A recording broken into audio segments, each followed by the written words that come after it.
For months now, we've been getting you more about the precautions required to be taken to avoid contracting the coronavirus infection. But what happens if you do get infected? Medical experts say that 15 to 45% of COVID-19 patients face several complications, and some of the side effects can be neurological and even psychological in nature. Life is not easy for all COVID-19 survivors. Our next story has more. What happens when you are heavily sedated and hooked up to a ventilator for a prolonged period of time? For COVID-19 survivors, life is an uphill battle. At Barcelona's Vall d'Hebron Hospital, one rehabilitation center bears testimony to the struggles of COVID-19 patients and survivors. Several of them are trying to recover their motor skills lost as a consequence of being heavily sedated and other complications like strokes. Doctors say that anywhere between 15 and 45% of coronavirus patients suffer from neurological, respiratory, motor and psychological complications. Several patients lost motor functions and suffered from cognitive impairments. There were patients who walked out of the ICU and that's it. We did not do anything else, and patients who could not move an arm or leg, that couldn't walk or speak, that had cognitive impairments.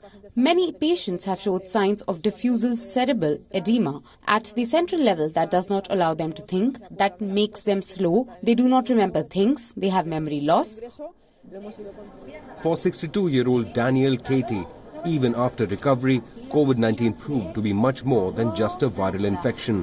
He was robbed of movement in the left half of his body after he spent 21 days in an induced coma and suffered several strokes. But now, after undergoing physiotherapy at the rehab center, he is able to talk and walk again, and has only a message of hope for others. The deep love that I have for my wife. I have been married to her for 38 years and she is the love of my life, just like my children, and having her always present has helped me. Secondly, my strong religious convictions. I deeply believe in God. I am very convinced that He has helped me. He has taught me to have values in my life. I do not long for anything more than one more day of life. I am happy with what I have. I do not envy anyone, and therefore I have been very happy. While SARS-CoV-2 usually attacks the lungs, COVID-19 patients have been known to form small blood clots which trigger pulmonary embolisms and cause a stroke. But doctors say that patients recover from most of these complications, and that is what gives hope to the healthcare workers tending to them daily.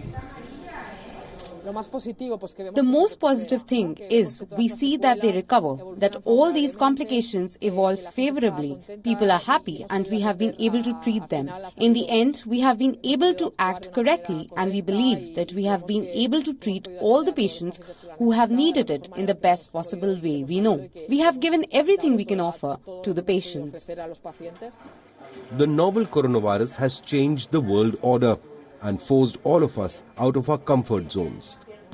But for COVID-19 survivors who suffer these complications, the real struggle is to relearn some of the most basic functions of life, functions which we all take for granted.